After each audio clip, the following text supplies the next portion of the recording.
Bruno, eu vou fazer um paralelo com a palavra de Deus e vou tentar colocar para o empresariado, para eles entenderem aqui. Uhum. Quando o apóstolo Paulo, está perto de morrer, ele precisa deixar alguém no seu lugar, né? E ele sabe que a obra era muito grande, então ele vai preparar um camarada chamado Timóteo para assumir o seu lugar. E ele dá 3 conselhos para Timóteo. Ele vai falar para Timóteo o seguinte: primeiro, você tem que ser como um soldado. Segundo, você tem que ser como um atleta. E terceiro, tem que ser como um lavrador. Então, eu sempre que vou aconselhar alguém que está abrindo negócio, alguém que quer empreender alguma coisa, eu sempre vou por esse lado. Se você pegar um soldado, ele se prepara o tempo inteiro, né? Você pega um tiro de guerra aqui, por exemplo, o cara fica lá dentro 1 ano. E qual que é a preparação dele? É para a guerra.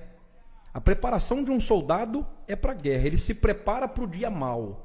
Então ele está o tempo inteiro se preparando, está se fortalecendo, está se revestindo, para quando chegar o dia mau, ele estiver preparado. O atleta, ele é alguém que tem que vencer ele todos os dias. Ele tem que ter disciplina e tem que ter foco. Um dos maiores atletas disse que ele se preparou 4 anos para correr 9 segundos, se eu não me engano. 8 segundos, né? 8 segundos, né? Isso. Foi um dos maiores corredores que existiu. Então, preparação.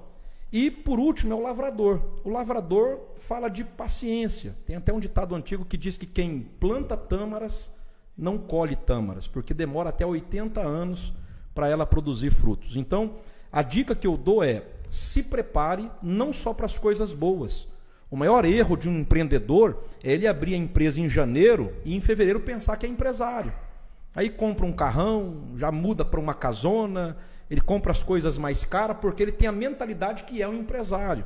E não é, ele tem que se preparar. Por quê? Porque uma empresa não vai enfrentar só os dias bons, ela vai ter os dias maus. E um soldado tem que se preparar para o dia da guerra. Um atleta é ter disciplina.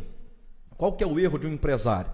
O cara, depois que se tornou empresário, não acorda mais 5 horas da manhã. O cara acorda às 11h30, chega na empresa, os funcionários já estão lá trabalhando, ele é o último a chegar, ele é o primeiro a ir embora, e literalmente ele perde a disciplina. Então, aquele que abriu um negócio, aquele que está querendo empreender, ter disciplina, né? Continuar com a disciplina, com a mentalidade de ser o primeiro a chegar, o último a ir embora, organizar a vida financeira dele, e por último ter paciência, né? Esse negócio de mágica não existe, Bruno, para mim. Esses produtos que vendem na internet, fique rico em 3 dias, esses coachings, né, que está falando, pô, você tem que despertar isso, você tem que acontecer aquilo, aí o cara viaja e vai ali, investe aqui, pensando que vai ficar rico num tiro e não fica rico, né? Então tem que ter paciência, porque o lavrador tem que arar a terra, ele tem que escolher as melhores sementes, ele tem que plantar, ele tem que tomar muito cuidado com tudo aquilo. E ainda, um adendo ainda para mim finalizar esse assunto, eu penso que a pessoa tem que tomar muito cuidado com a insatisfação. Porque tudo aquilo que é novo, tudo aquilo que é novidade é muito bom, mas quando cai no comodismo, a nossa tendência é a insatisfação. E a insatisfação, na minha opinião, é o que acaba com o ser humano. Você pega a Eva está no paraíso. Eva está vivendo no melhor lugar que Deus preparou, os melhores frutos, as melhores colheitas. E de repente, o que a serpente desperta em Eva? A insatisfação. Ó, esse lugar aqui é ruim. Ó, do outro lado do muro está melhor, né? E Eva acaba sendo enganada pela serpente e ela quer ir para o outro lado do muro e acaba desobedecendo a ordem de Deus, pela insatisfação. A mesma coisa aconteceu com Lúcifer. Tem coisa melhor do que o céu? Não tem, Bruno. Não. Poxa, o cara era regente do coral de Deus, andava no meio de pedras afogueadas, o cara era o chefe do coral, e de repente ele está insatisfeito com tudo aquilo que ele tem, e ele quer elevar o seu trono acima do trono de Deus, e acaba sendo expulso dali. Então a insatisfação é algo que nós temos que tomar muito cuidado, porque o cara começa muito bem, eu costumo dizer que começa que nem uma Ferrari, e depois o cara vira um Fiat 147. Porque ele fica ele fica insatisfeito com a vida. Isso acontece no casamento. A mulher está insatisfeita no casamento, o marido está insatisfeito. E a insatisfação faz a pessoa estar sempre mudando e nunca estar satisfeito com nada. Então, essas são as dicas que eu deixo aí. Legal. E como vencer a insatisfação, pastor?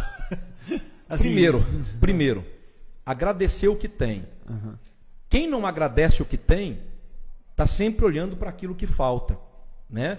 Então, a primeira coisa que a gente tem que entender é que aquilo que eu tenho que ser grato.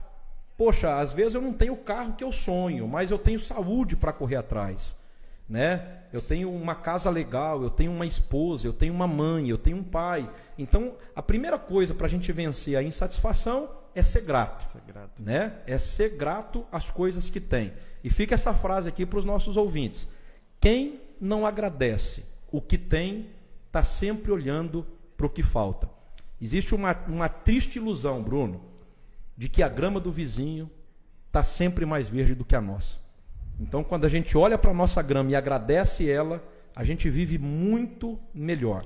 E a segunda dica é não competir com ninguém. Eu não estou aqui para competir com ninguém.